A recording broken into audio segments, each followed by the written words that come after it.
Good. All right, here we go. Hey there, welcome to the Cause and Effect podcast, where we talk about the human stories and lives of entrepreneurs and change makers. This is your host, Ryan Buchanan, and I'm here with my dad, Bob Buchanan.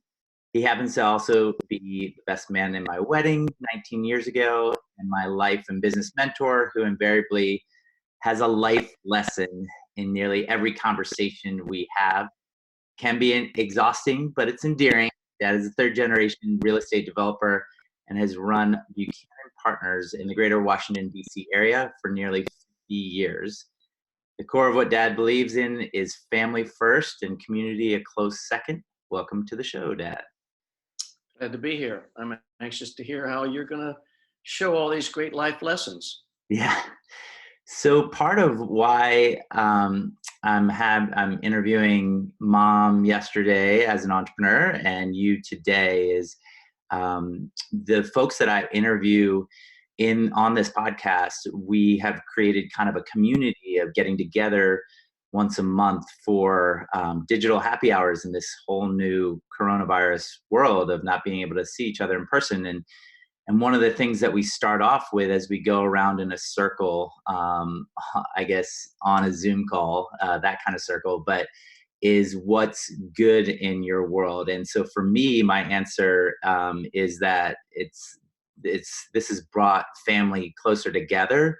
As you know, Dad, we did a birthday call with my daughter Grace last night of the whole family calling in from all over the country to wish her a happy birthday and tell one thing they love about her and going around that way. And then we do our family calls every Sunday night. And so I just thought, well, gosh, now I know that geography isn't a barrier. It's not like you have to be in Oregon for me to interview you on this. So I thought, what better way than to kick this off and my first question that I always ask folks is how we first met, and you might remember that better than I would. So I thought you might share a little bit on that. Sure. Well, I had the crazy part was I got picked up by the police for speeding on the way to the hospital, taking your very pregnant mother, because she was going to be induced and had a scheduled time for the baby to be born. And on the way, I got a little fast because I was nervous. I wanted to make sure she was there before things started happening in the car. And lo and behold, a policeman pulled me over. And for the first time in my life, I really had a good excuse for why I was speeding.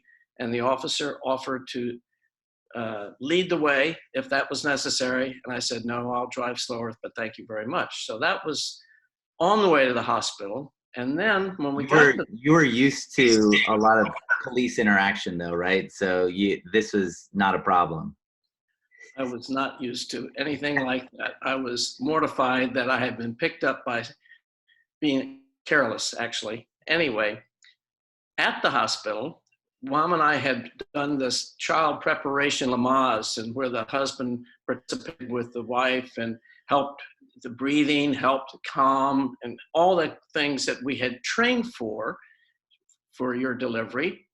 I was told by the nurse that I was doing it all wrong. The way I was putting my hand on Mom's knee was going to cut off a blood flow. And all of a sudden, all these weeks and months of preparation were thrown down the drain as I had to stand back and do something that we hadn't tried to do or worked on.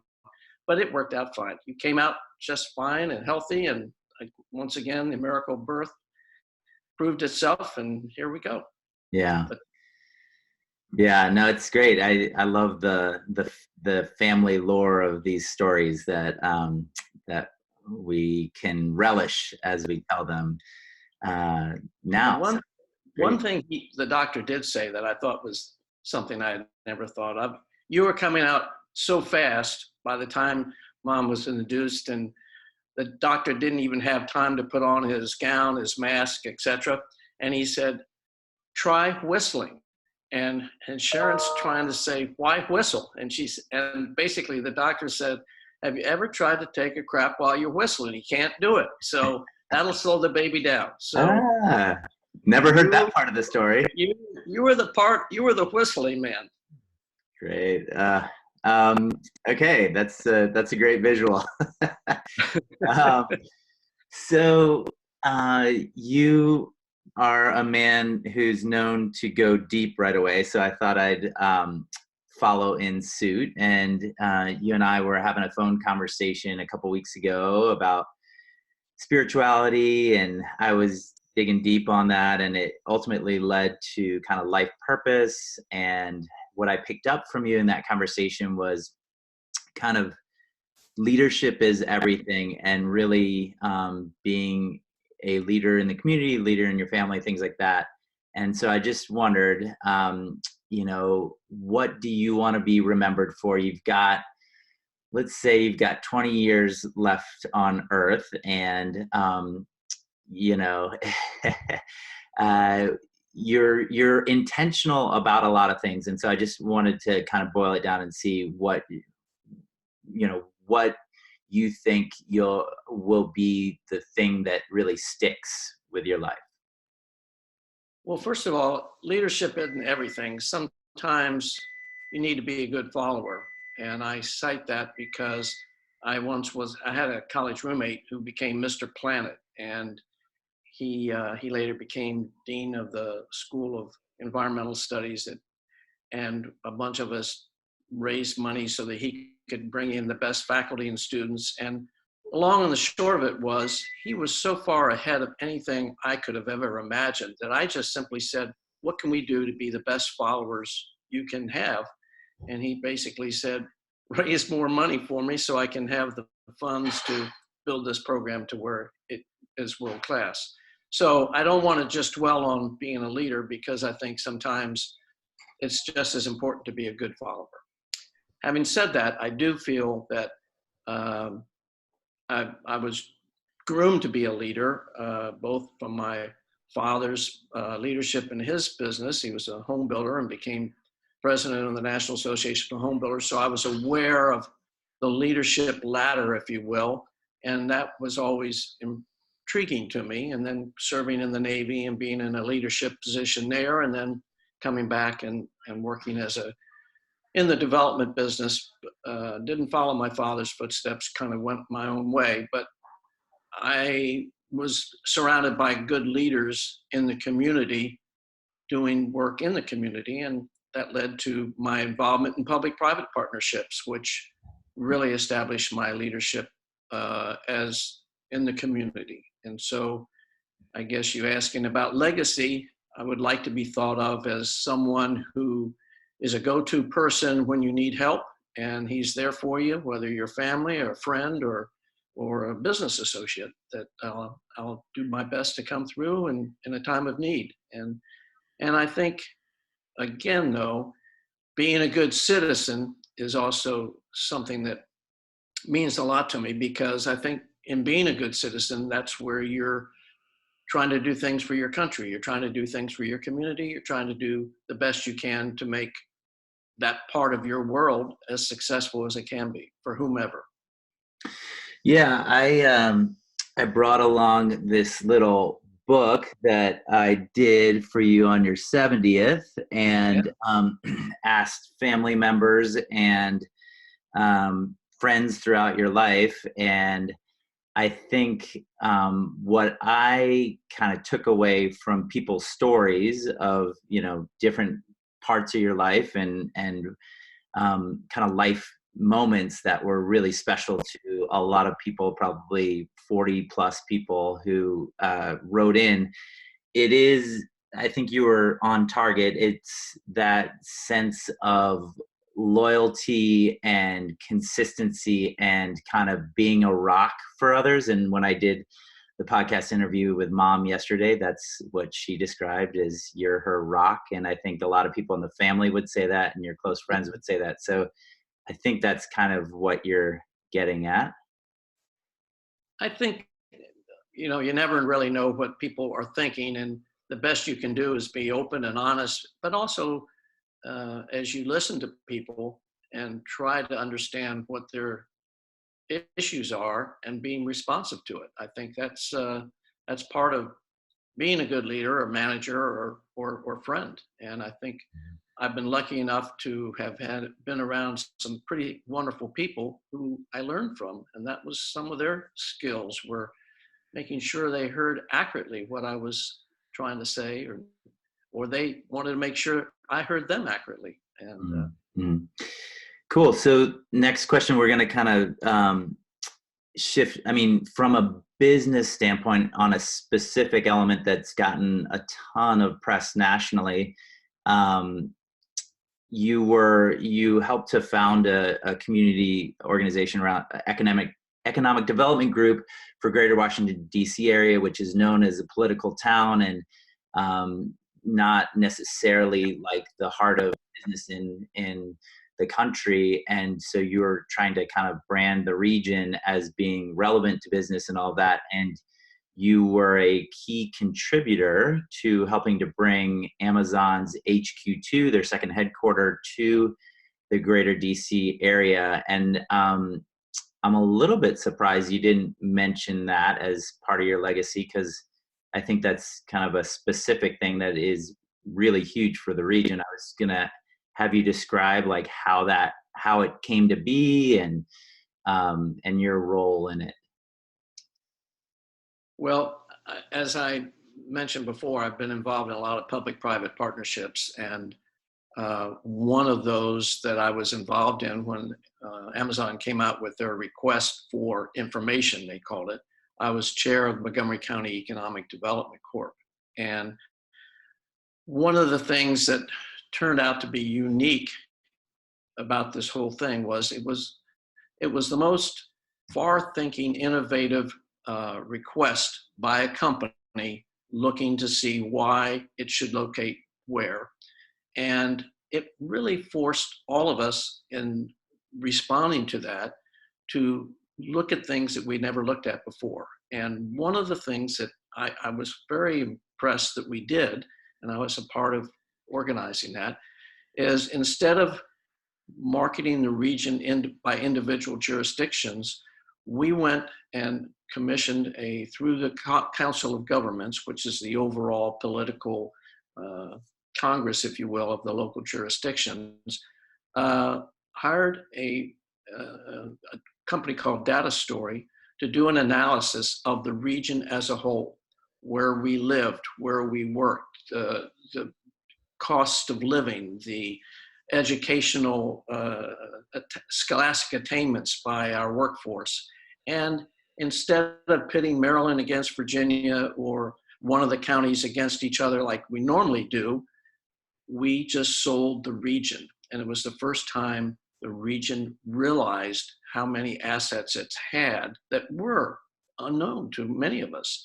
And when I attended the board meeting, the COG board meeting, when this report was being presented, the shock of realization of just how much better we were than we thought we were really was electrifying. And I think it gave us energy to go out and work together and show how if Amazon were going to move into our area, their people weren't going to just necessarily live in one specific jurisdiction. They'd be living all over.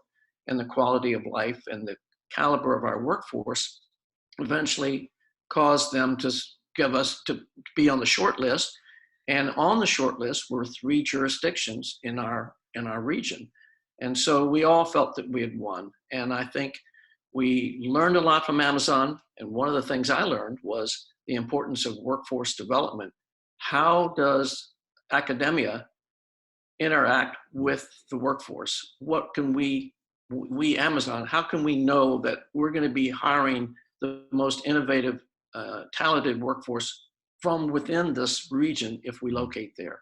So that generated a whole new bond, if you will, between academia and the market. It was probably the University of Virginia grads that sold it on it. Yeah.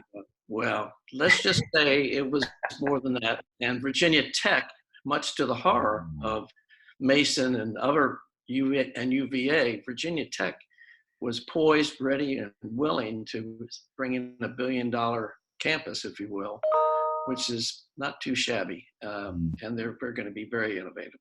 So the greater DC area is like 6 to 7 million, and Yeah. so why is it such a big deal that 50,000 jobs, or it was going to be 25,000, and then New York had 25,000, but New York basically said, we don't want you, Amazon, after they got there. And so it's 50,000 high paying jobs. Why does that matter that much when there's, millions of other jobs there? Well, I didn't answer your question very well initially, Bob, so I'm glad you asked this part. So we had been a federal city. We had a federal town that was generating the jobs. It was generating through federal contractors the growth in the economy. And just as an example of how much we had grown, it was from 1980-ish, the federal outsourcing dollars was, I'm going to be off of my numbers, but let's just say $4 billion. By the year 2010, that $4 billion had grown to $84 billion.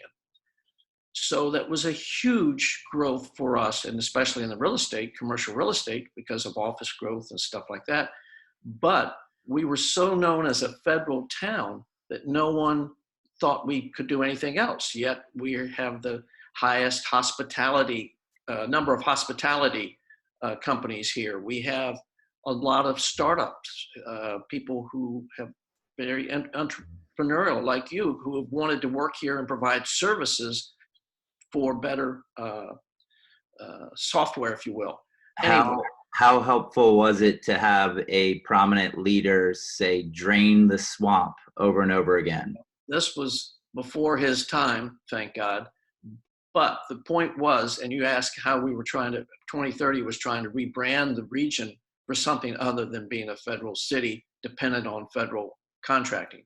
So to have an Amazon come and say, we want to be a part of this too, and Amazon is not known as a federal contractor, Amazon's known for all the other things and not necessarily distribution, that was a big incentive for us to do what we could to attract them, to show that we were capable of being like another city that didn't have the federal government to pay for everything or decide everything for us. And one other thing I'd mention on this is I think one of the things that proved to us that we could work together as a region that we had never done before because we'd relied on the federal government.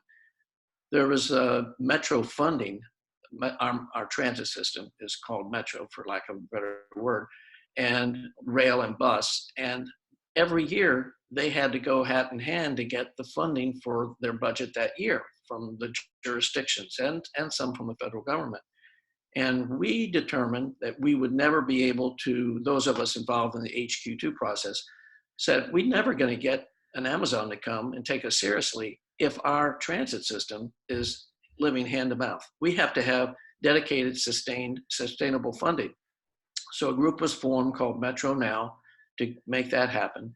That happened, and that was the first time we realized we all could work together on something that was going to be beneficial for the region. And that led to that sense of cooperation and led to the sense of if we're able to get Amazon, doesn't matter if they're in Maryland, Virginia, or the district, we're all going to win. And I think that feeling continues to this day. Okay, that was a huge win. We are going to go back in time 70 years and start at the beginning with Bob Buchanan as a little boy in Kensington, Maryland.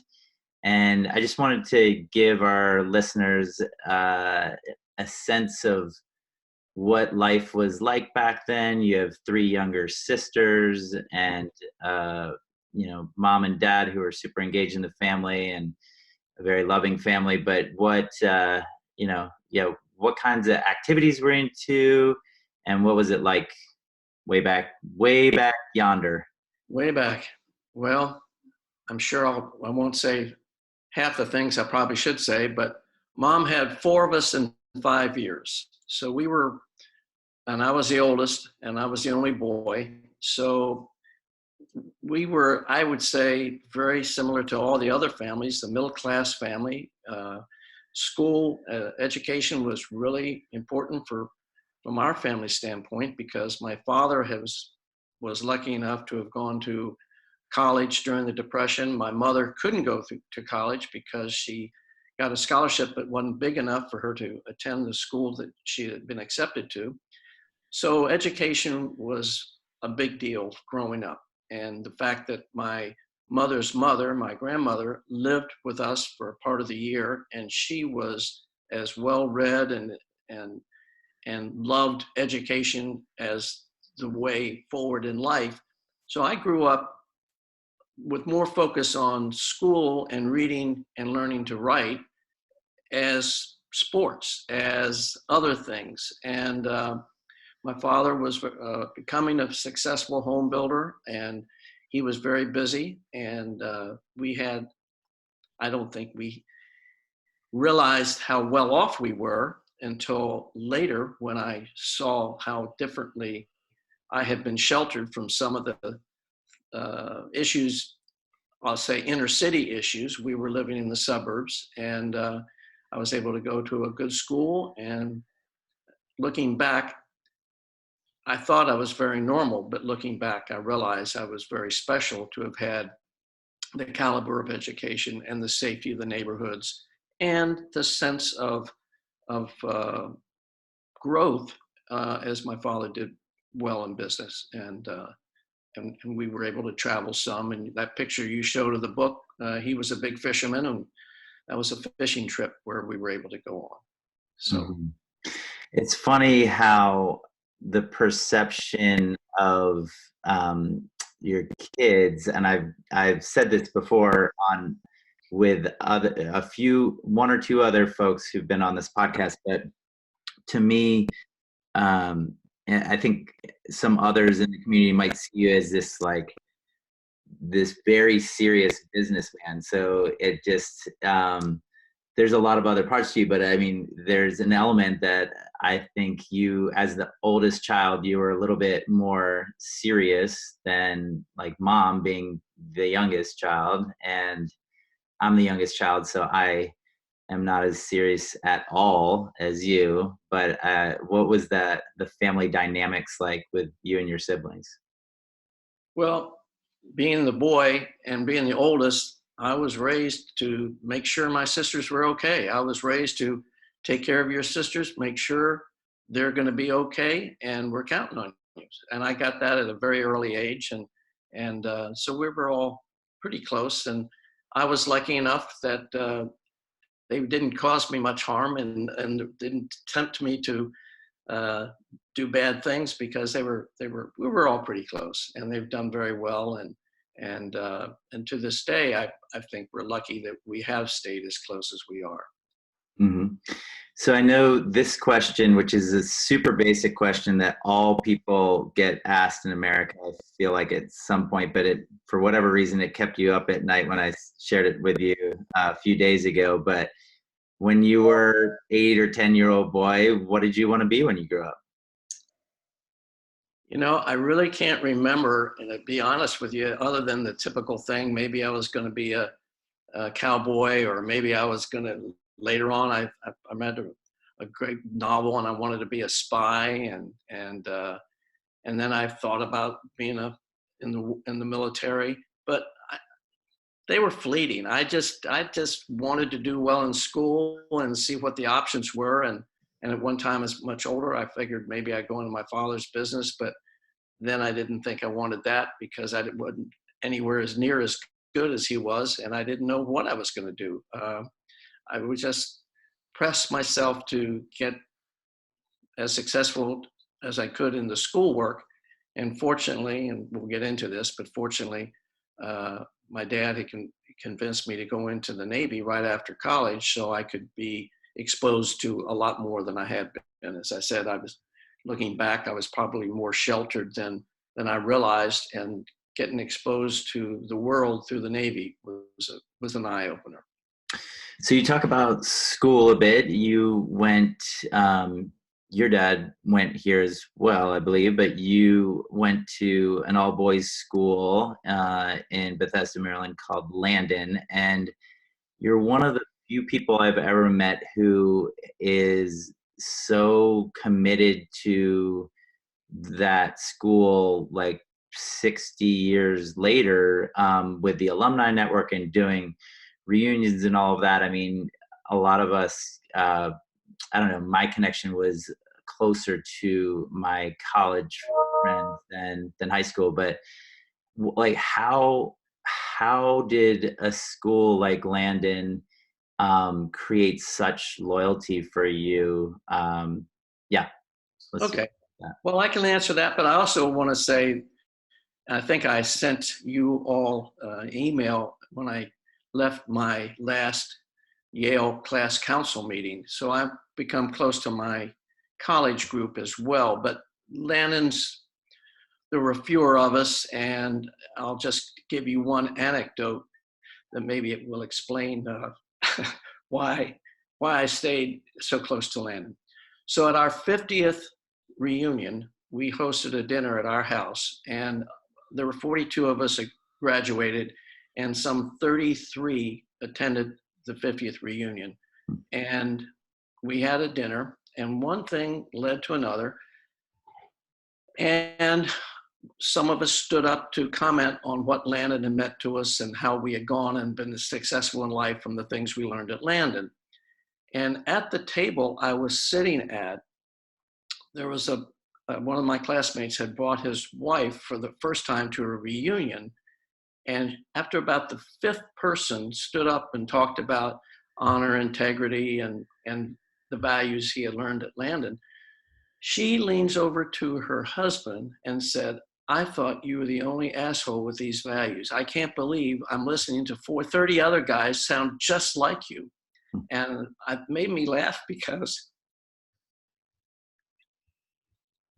I think we all got that value from, not from each other, but from the faculty and the leadership at Landon. And at Landon, we were all very competitive and kind of in our own little cliques. But after graduation, we've come closer over the years because we realized how much we had learned and how much we had valued. And again, that was kind of came out that 50th reunion dinner. Mm-hmm. What I'll ask the next. I usually ask about like a obstacle or really defining moment that happened right when you graduate from high school and go to college, or maybe right after college. And I'm thinking that you may answer that as going into the Navy right out of college. But what I'll ask both of the questions at the same time. What made you decide to go to Yale, and also, like, what was there a moment that was really challenging in college that you that was kind of defining for you to get through?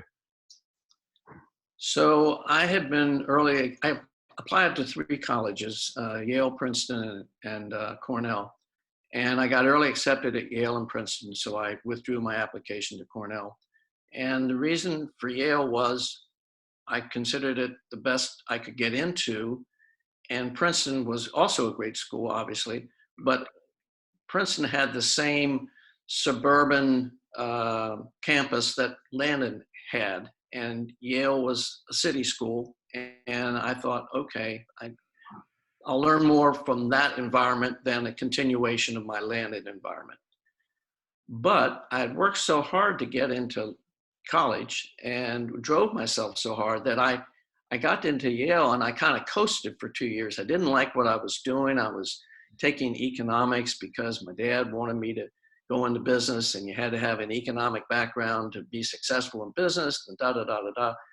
And I found myself starting to cut classes, not caring about my grades as much, not being that driven straight A student I aspired to be before. And in the fall of my junior year, I just surprised myself. I went in and saw the dean, and I just said, "I'm not happy. I'm not doing well. This isn't who I am. And he gave me a great taking courses to learn, taking courses that you're never going to be exposed to that kind of stuff after you leave here. And what do you want to do? And what do you want to learn? And what interests you? And at the end of our meeting, I changed my major. I took a number of courses at his recommendation that he thought was really unique at Yale.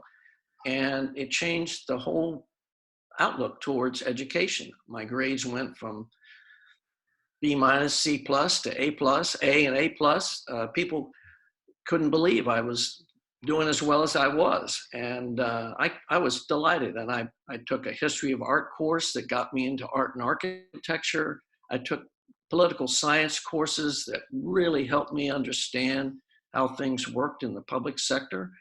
It was a great experience. But until that dean did his thing, I was one unhappy student there. So was this the same dean that you kept a letter that I have in your book, 70th book, where you broke a window and you didn't pay it back, or that? Yeah, no, that was another dean. I didn't get to see the dean. That was the campus cops that were concerned about me because you and the police go way back, Dad. We had this macho thing, and I drew the short straw and I had to prove myself. And that was the stupidest thing I probably did in those 4 years. Done a lot of dumb things, but that was really stupid. And I'm lucky I didn't get thrown out. So tell me about how you and Mom met. And I asked Mom this question, and you haven't heard her podcast yet. So we're going to compare notes to see how similar they are. So one of my best friends, and I ended up being a roommate with him, was Larry Zahn from Oklahoma City. And he knew about this girl from Oklahoma City who was going to a freshman at a junior college in New York called Briarcliff, and it's just outside of New York City. So one thing led to another, and it was a blind date, and that's how we met. But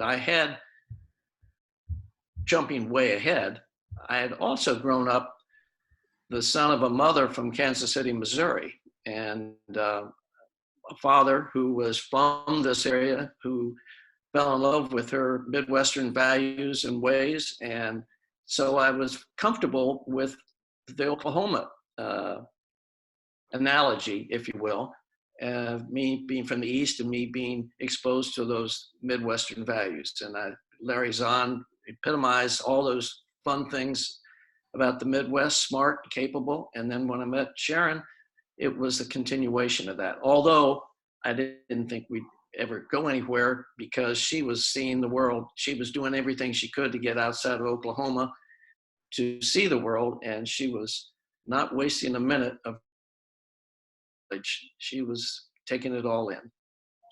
Was she giving you the Heisman sometimes, like a little bit of interest, and then take it easy, Bob? I think we didn't realize we became very good friends, and I thought we were going to have a wonderful platonic relationship. And it wasn't until we were sitting in a tree watching a bike race and just started to talk about things that weren't particularly thought through. Just one thing led to another, and we found that we really were interested in what our values were. And one thing led to another. We went to a dance in New York City and through the college, and I fell head over heels. But I also didn't know that I had fallen in love with her because I was dating another girl at the time. But when I realized that I kept comparing that other girl to Sharon, then I realized I was dating the wrong girl, and it was over and for the one. But I didn't know that I would be accepted by the other. So that's how it goes. And you and Mom have been madly in love for 55 years of marriage, and you've given me thousands of pieces of advice about all kinds of things. So I was wondering if you could give some advice to all of us on the secret to a long-standing happy marriage.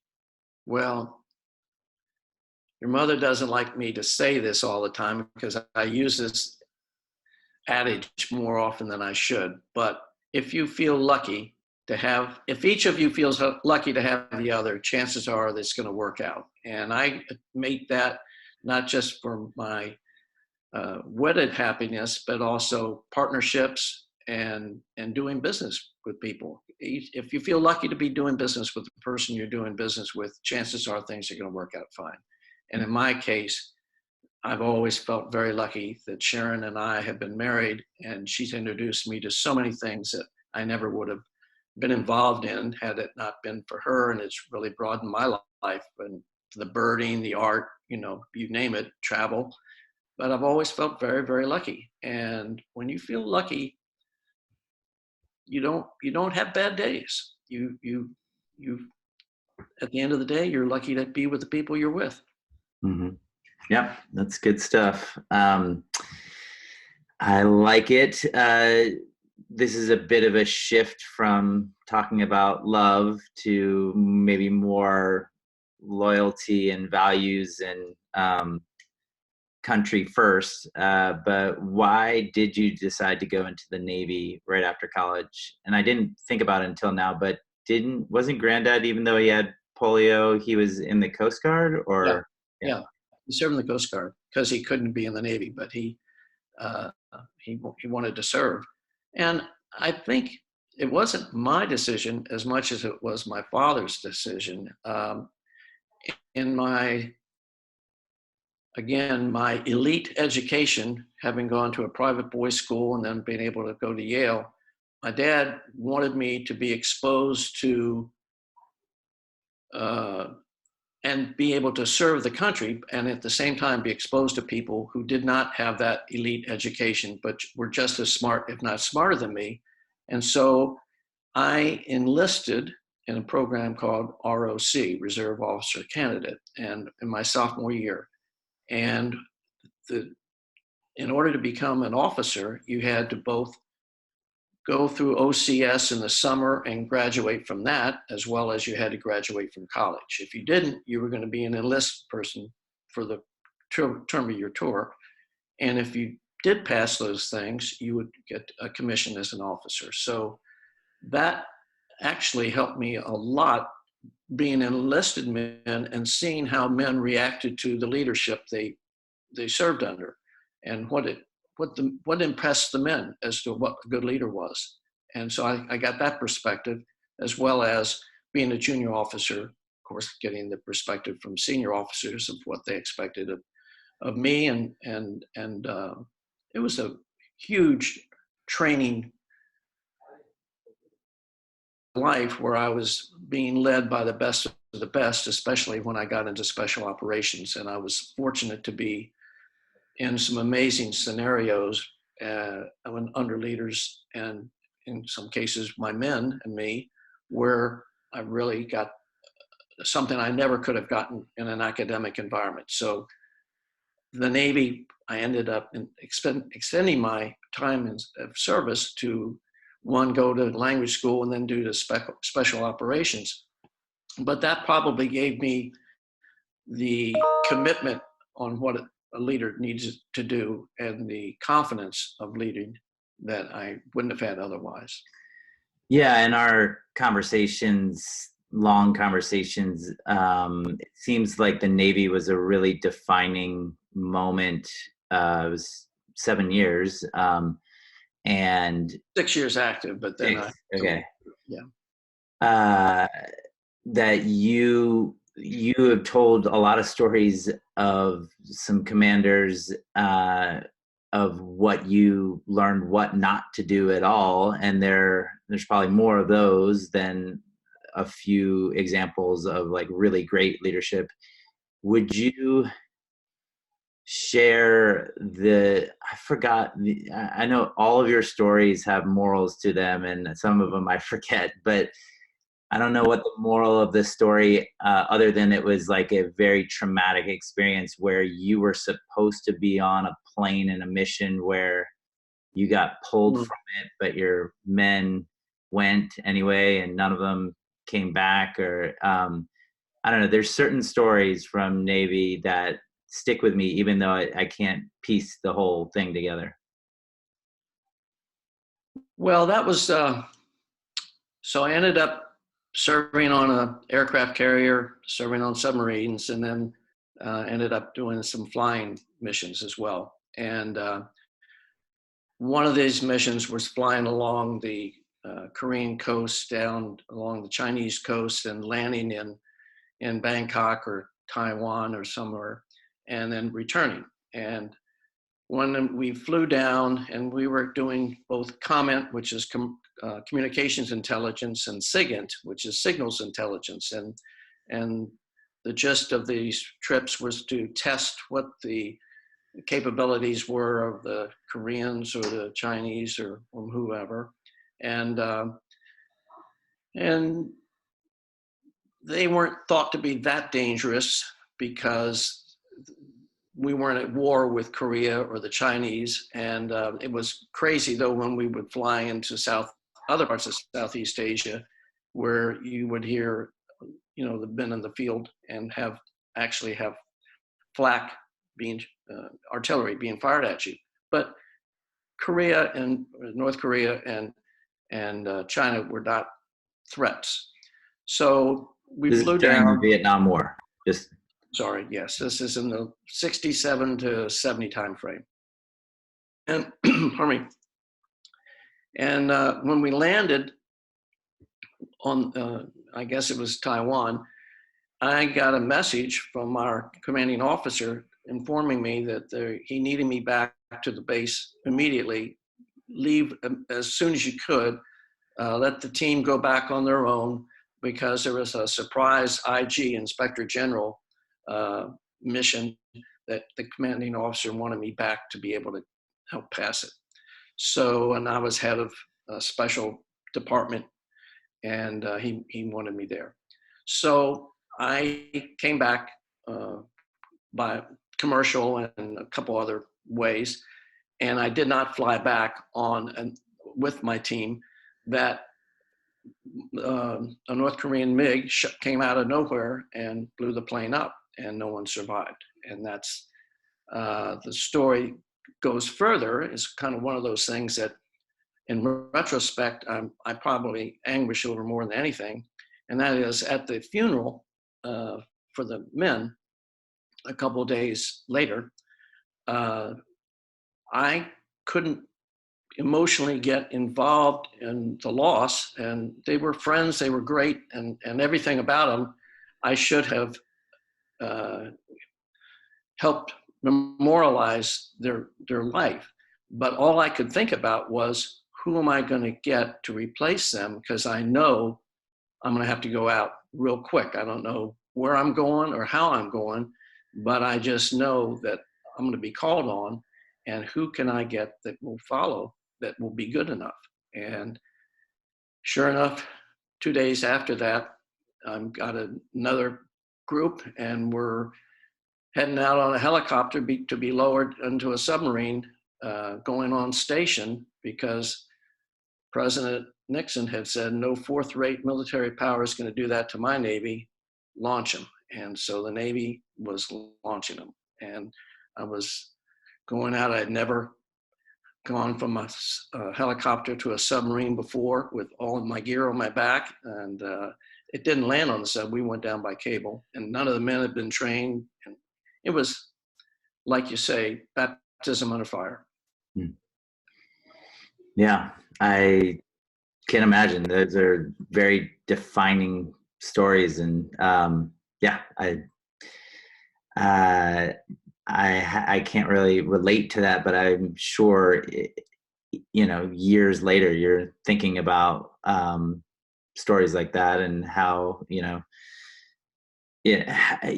but not living in the past, trying to take lessons and move them forward instead of, anguish in the past. I think though, my pride in the Navy, and my pride in being a part of what I went through, we were so well trained that no one no one knew what we were doing. And when you're that well trained, and I'm sure the military today can say the same thing, we have no idea of their capabilities, but you have that pride, and therefore you're not really scared. You're apprehensive, and of course, you don't know what you don't know, but you're so well trained, and the people around you are picked to be where they are, so that you have confidence that you'll figure it out.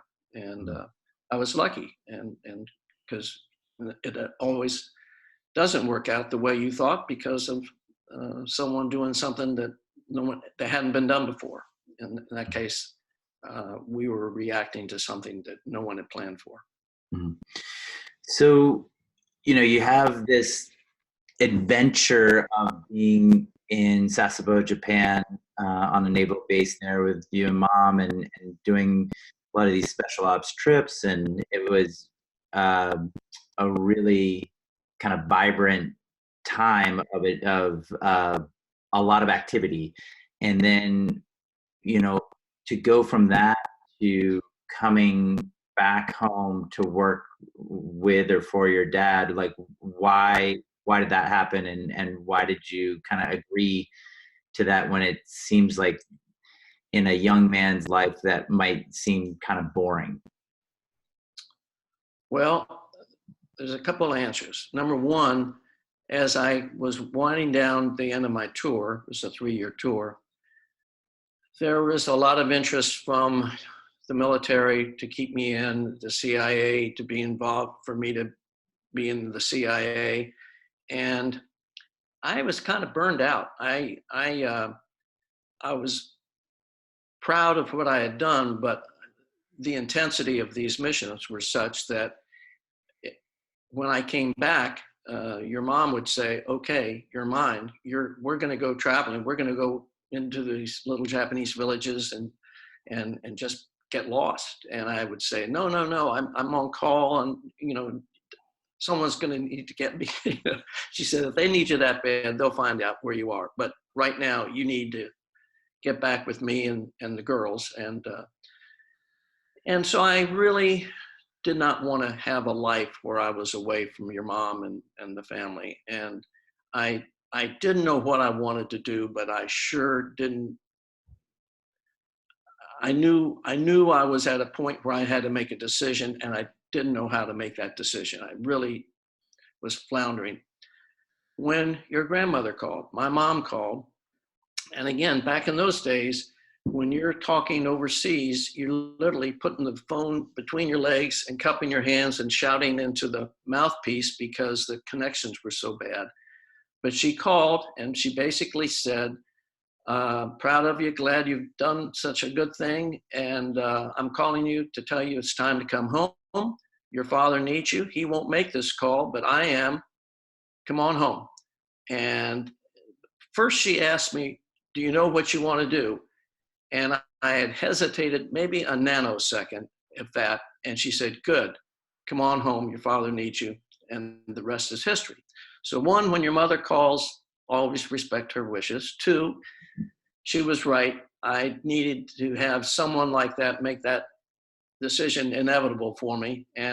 But I did come back, Ryan, to your point, and I hadn't had a business degree, or I wasn't familiar with the jargon. There was a period of a couple years where I didn't know a lot of the things that people were talking about. And part of it was the accounting, the taxing, the gist of that. I knew how to lead and I had ideas, but I was floundering for a while, and I didn't regret it because I saw my dad did need me, and I saw that there was an opportunity. And I also was living in the time where we were trying to get out of Vietnam in the early 70s, and the discord that I saw in the United States over Vietnam really convinced me that it was good that I wasn't involved with that anymore. Plus, I'd had some personal experiences where I just didn't want to talk about Vietnam for 10 years. Mhm. So, we haven't talked about Buchanan Partners this whole time, and it's a big part of, I mean, your identity, uh, having been president for a long, since you were what, 35, or Well, when did you take over from Granddad? again, back to your grandmother's wisdom, there was a time and it was about 1975-ish. She she called my dad the old bull and me the young bull. She had the two bulls sit down at the table and say to the old bull, she said, Buck, that was his nickname, you know, we should make Bob comfortable that he has a future here. Let's tell him how and when we'd like for him to buy the business if he's interested, and put a price to it. And so he can see that he has a future, that it's worth all the work he's doing, that he can take over the business. And this is how you're going to do it. So that laid out, if you will, a sense of my truly going to be the third generation of the company. It had been started by my grandfather. He was more of a broker. My father was residential. And we were starting to do some land development that interested me more than just building a house. And that led to me being approached by a very big oil firm that had a real estate subsidiary, and they were interested in making me their local partner if I was interested in working with them. And I saw that as a huge opportunity, because I'd seen how my father had always had difficulty raising equity or getting loans for some of his projects. And here, as I'm being approached by a major industrial giant, if you will, and I ended up having unlimited funds, but I had to be pretty innovative. I had to learn how to make these, if plan A didn't work, plan B or even plan C be feasible. So I bought the company, but then I took the company in a direction my father did not think would be successful. And I think one of the most harrowing times in my young career was literally breaking my father and just saying, this is the way I'm going to take the company. This is where it's going to go. And he just completely disagreed. He did not think it would work. He didn't think the oil company subsidiary knew what it was doing, and it would be a disaster. And later, when it turned out to be anything but a disaster, he never would even have. I was lucky. He just said I was lucky, and that was frustrating because it was a lot of hard work. Yes, I was lucky in many respects because we were doing things ahead of the market, but we were making it happen because this was that time that I mentioned earlier where the Washington area was exploding with all this federal funding going into local businesses. And we took advantage of that by building office buildings, office parks, and mixed use. So to oversimplify where Granddad was comfortable and maybe his unique ability was in building home building communities, Right. Homes in the suburbs maybe, and yours is more building mixed communities with office, retail, industrial, housing, like all together. Is that accurate? Yeah, we've over the years, and again, I think I told this to you once, and I'll tell it for everybody. Not to brag, but at one point, we were arguably the biggest suburban office park developer in Northern Virginia, which was a strong market.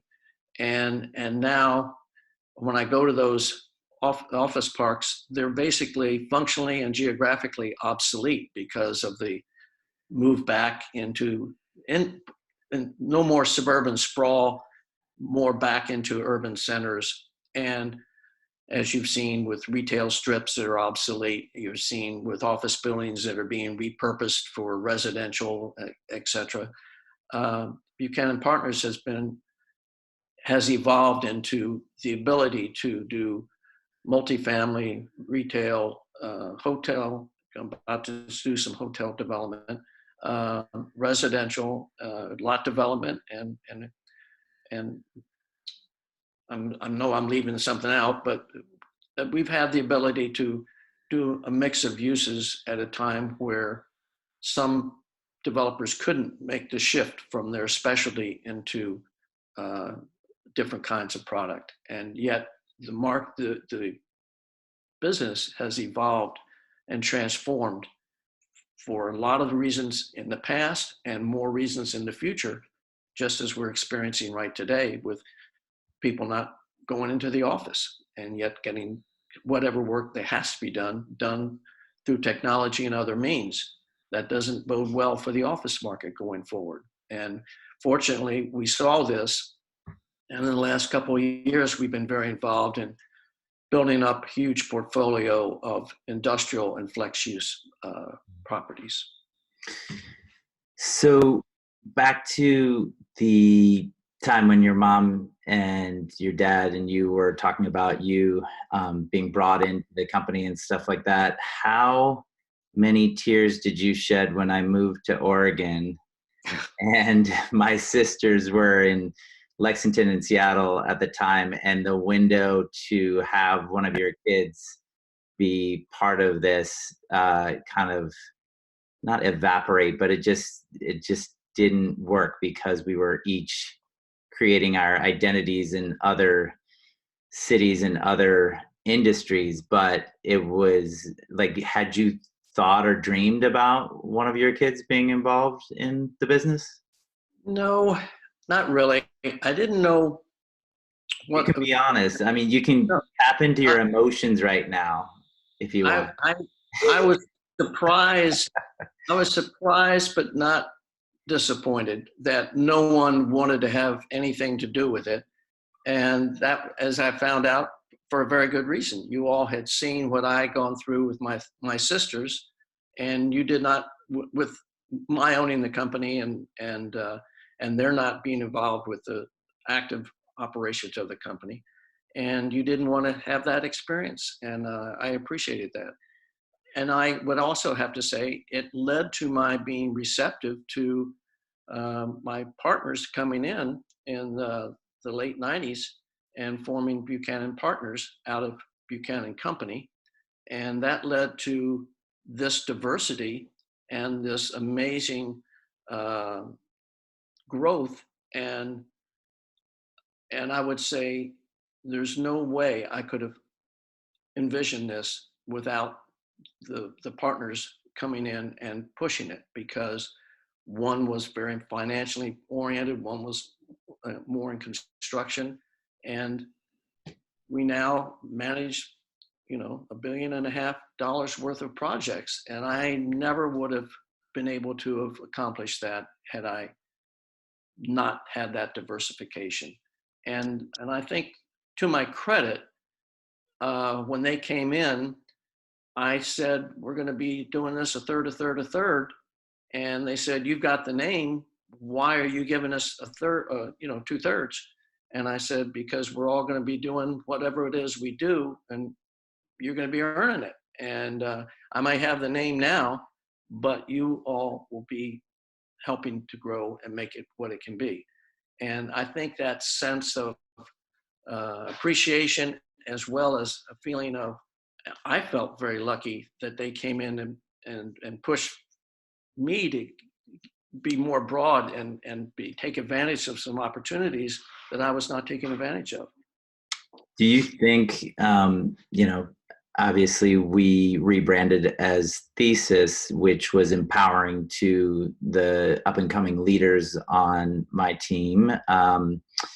Do you think that Buchanan Partners will rebrand in the next couple of years as Brian, or maybe, some leadership steps up? That's a good question, because when nobody knew who Brian was, or Steve was a son of a very prominent contractor. But the Buchanan name was pretty well established, and I was known for my public-private partnership involvement throughout the region, as well as we had a very good reputation for integrity and doing the right thing, and treating people right, and doing products that were stood the test of time. You know, I kept waiting for people to say, let's change the name. But the feeling has been, no, Buchanan's a name that's trusted. Buchanan's a name that shows roots in the community going way back 3 generations. And our group is still relatively small, and none of them feel they could ever come close to having the same name recognition that Buchanan has generated over the years. So I'm not saying that because I'm necessarily proud of it or anything else. It's, for them, it's kind of factual.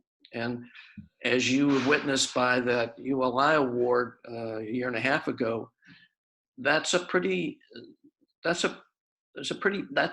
a high name recognition that comes with that award, and I've benefited from that as well.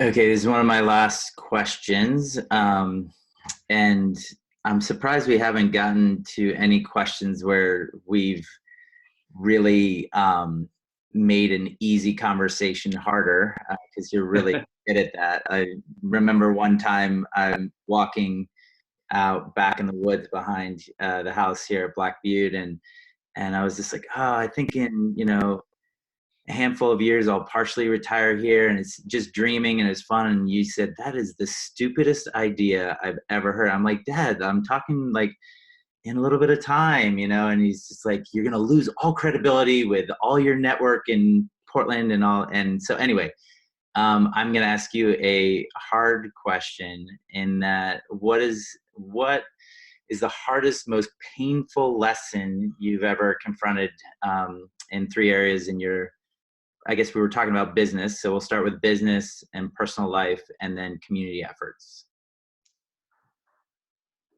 Well, let me back up on do the last one first. On community efforts,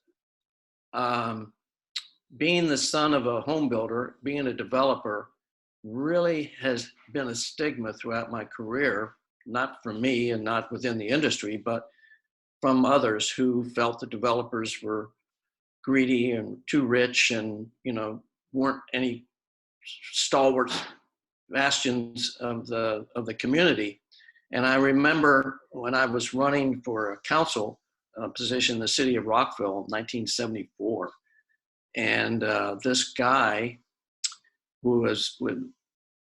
you were running for 5 seats, and so you weren't running against an individual per se. There were 5 openings, and you were just running on your own. Anyway, this guy publicly just stood up at a debate we were having, pointed his finger at me and said, how could anybody even tolerate a developer being on this stage, much less the possibility he could be elected as council person? And I thought to myself, I was horrified, and I thought to myself, wow, I'm going to beat this guy no matter what, and prove that a developer can do a good job and be fair and understand what's going on. So, but that, again, you know, these bad moments can be motivating. The second one would be in business, the fact that my father literally did everything he could to discourage me from going to be a partner with that oil company. It was painful, and I don't think I ever got over it, because he was so sure, and he didn't realize that I was trying to cover what I saw were his weaknesses by having that strength of a partner. And yet, when I did succeed, he felt it was just lucky. That's all it was. I was lucky. Personal life, I don't know that there's anything that I would say was so painful.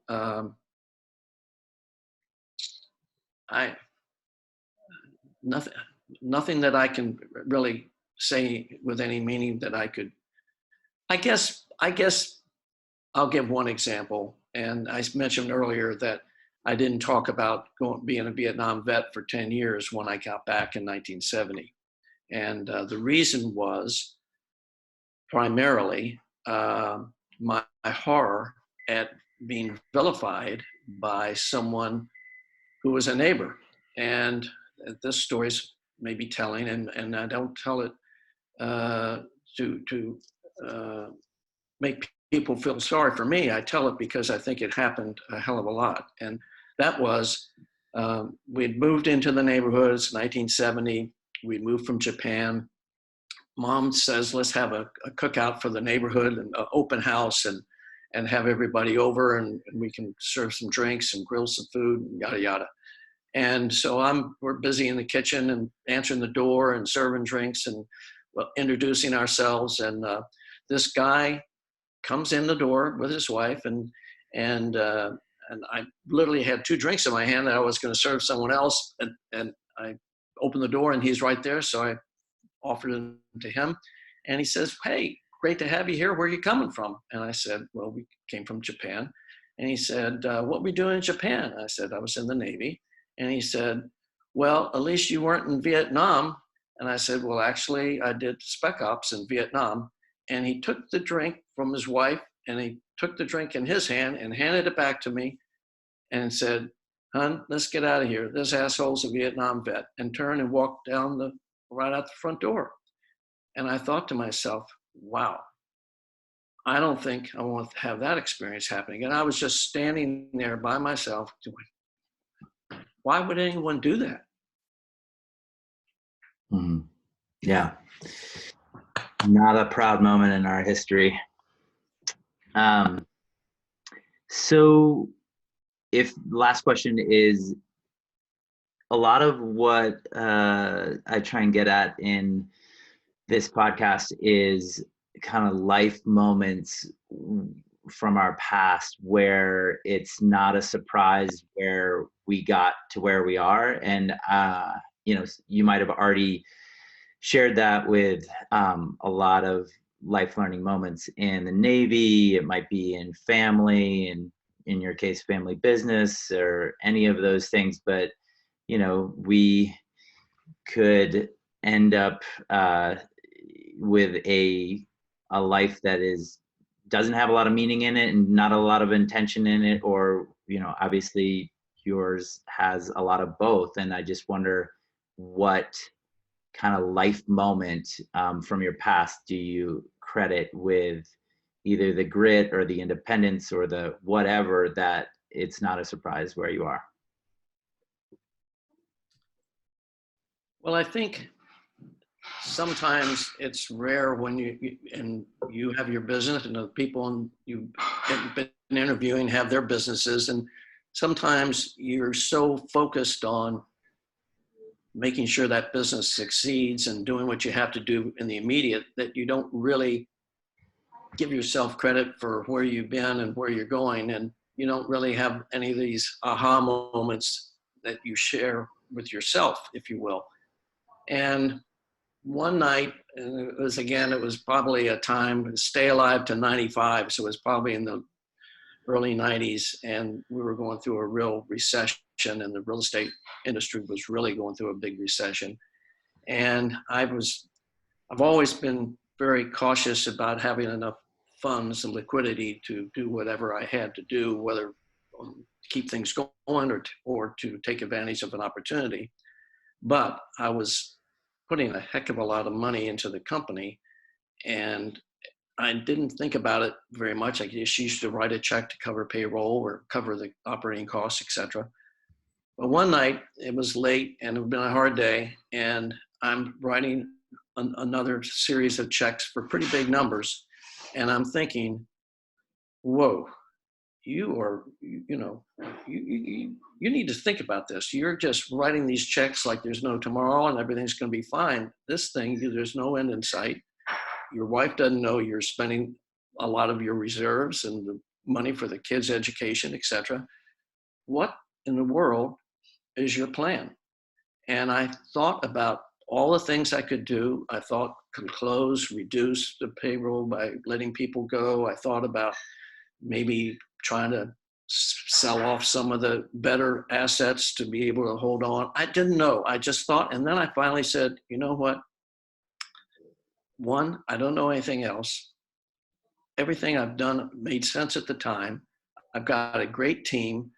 I got to hold them together because this too will end. And when it does, we're really going to be well positioned. So don't be so upset.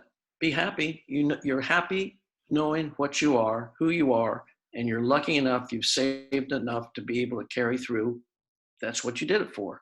So what are you bitching about? Write the damn check and go home and have a drink and tell your wife you love her. Mm-hmm.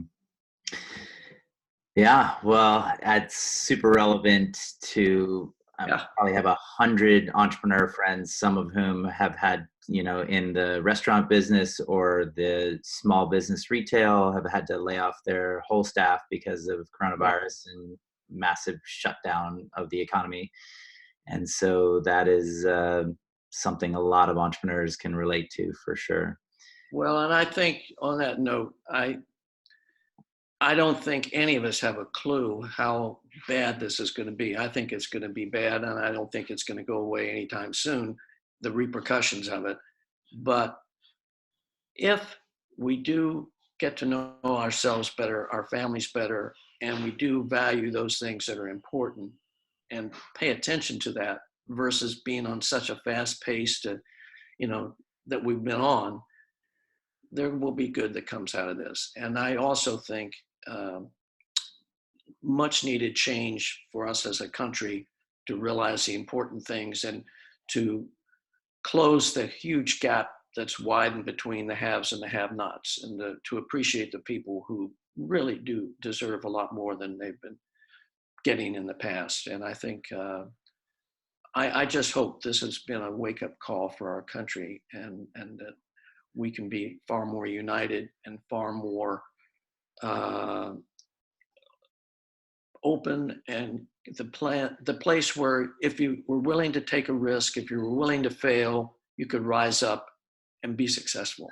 And I think the fear of failure cannot dominate how we lead our lives. And it's going to test us. There's no question we're going to be tested. And I just hope we have enough faith in ourselves that we'll do the right thing.